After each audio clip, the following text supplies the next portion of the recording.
ધોરાજી શહેરના police station ખાતે મોહરમના તહેવારના અનુસંધાને શાંતિ સમિતિની બેઠકનું આયોજન કરાયું।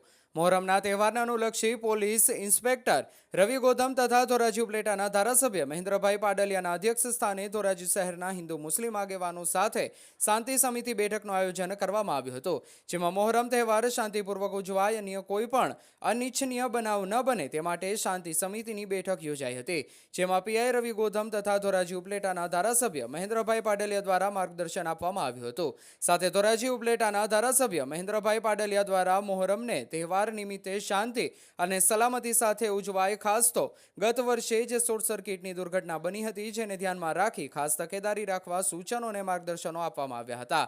અને આ તકે હિન્દુ મુસ્લિમ સમાજના ભાઈઓ, સામાજિક અગ્રણીઓ, વેપારીઓ તેમજ પત્રકાર મિત્ર ભાઈઓ ઉપસ્થિત રહ્યા હતા અને વિવિધ મુદ્દાઓ પર ચર્ચા વિચારણા કરવામાં આવી હતી। શાંતિ સમિતિની બેઠકનું આયોજન કરવામાં આવ્યું હતું। રિપોર્ટર ફિરોજ જુનેજા, ધોરાજી।